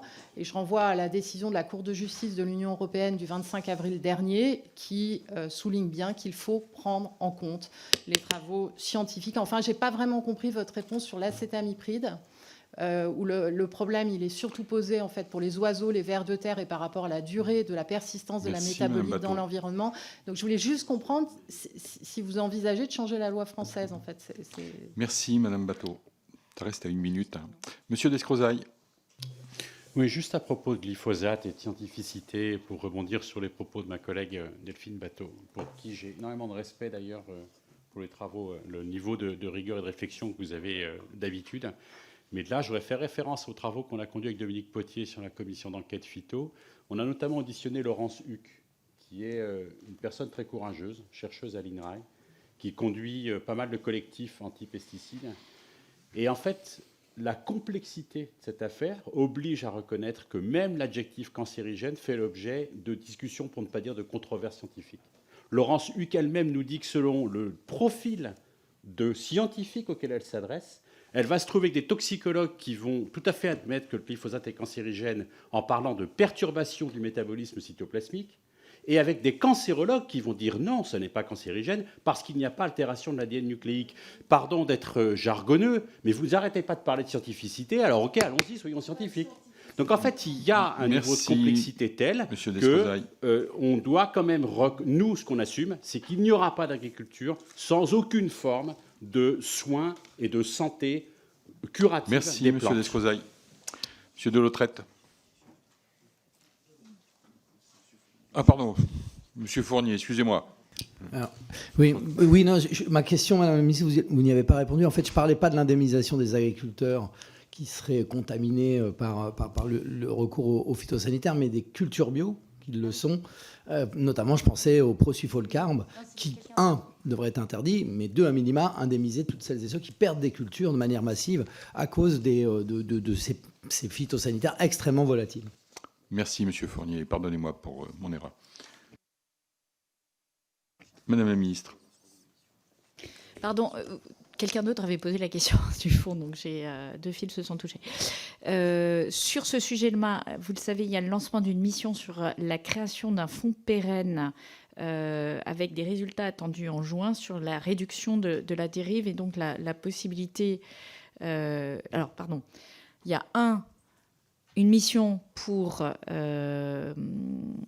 travailler sur la création d'un fonds pérenne pour les agriculteurs bio qui seraient, à l'insu de leur plein gré, contaminés par des traitements opérés par d'autres qu'eux, premier point. Et deuxième point, avec un résultat attendu en juin. C'est ça ? Ah non, c'est pas ça. C'est 2 choses. Et deuxième point, pardon, je suis désolée sur les dates. Et deuxième point, vous savez qu'il y a eu tout un travail sur l'utilisation d'équipements qui limitent la dérive des produits et qui soient d'ailleurs qui puissent être pris en compte dans les bus anti-dérive, etc., qui puissent être pris en compte d'ailleurs aussi dans les travaux d'homologation, qu'il s'agisse de l'ANSES ou qu'il s'agisse de l'EFSA. Nous avons saisi l'ANSES, l'EFSA elle-même se donne jusqu'en 2025 pour étudier cela. Et donc, ça fait partie aussi des agroéquipements que nous allons soutenir pour que, plutôt que d'indemniser, arriver directement à une situation où plutôt que d'indemniser, le sujet de l'indemnisation est ouvert, je le dis, mais surtout pour éviter que ce type de situation se reproduise. Voilà. C'est-à-dire, si, ça marche pour l'air. Ah bah si, ça marche pour l'air. Les bus antidérives, l'objectif, c'est précisément, et je vous renvoie aux études scientifiques sur le sujet, de limiter la volatilité aérienne. C'est ça l'objectif. Donc, 1, traiter le passé, et 2, faire en sorte que ça ne se reproduise plus avec des équipements de précision qui soient adaptés. Merci beaucoup, Madame la Ministre, pour l'ensemble de ces de ces échanges. Madame Babot, vous aviez une question complémentaire, mais allez-y, nous sommes là pour ça. Merci, Monsieur le Président, je m'excuse. Alors, j'ai peut-être raté quelque chose et je m'en excuse par avance, Madame la Ministre. L'enveloppe que vous avez annoncée début mai de 90 millions d'euros, est-ce que vous pouvez détailler comment elle va être utilisée? Sur bio, non, c'est 90 millions, non, c'est bio, c'est l'enveloppe bio. Ah, c'est l'enveloppe bio. Ok, d'accord. Parce que, bon, parfois, c'est les mêmes montants, donc ok, merci. Bien, c'était le dernier mot. Madame la Ministre, merci. Merci pour votre participation à cette réunion de commission, ce qui prouve une fois de plus que ce sont des sujets qui nécessitent du temps pour débattre, échanger. Et si je peux me permettre d'apporter ma modeste contribution au débat, je crois que sur ce sujet, c'est réellement d'un projet de loi dont nous avons besoin, parce que le projet de loi, il nous permet d'avoir d'une part du temps pour débattre, pouvoir construire un débat avec l'ensemble du Parlement, mais surtout il permet de documenter l'ensemble de ces sujets parce que le projet de loi sera adossé à une étude d'impact dont nous avons besoin pour bien évidemment apporter une réflexion, porter des amendements et donner un sens aussi au texte que nous porterons sur ce sujet, que ce soit la trajectoire d'Ecofito, les trajectoires de résidence que nous devons adopter. Donc voilà, je pense que nous aurons l'occasion de nous revoir, Madame la Ministre, pour aborder ces sujets et bien d'autres. Et vous êtes bien évidemment toujours la bienvenue au sein de notre commission. Je vous souhaite une bonne journée. Merci beaucoup. Juste, je me permets de présenter le conseiller qui dit « Oh non !» Pierre Breton, qui est docteur en santé publique et qui suit tous les sujets éco-phytosanitaires. Et vous connaissez Charlotte Roux, ma conseillère parlementaire, qui est donc à votre disposition pour répondre à l'ensemble de vos questions.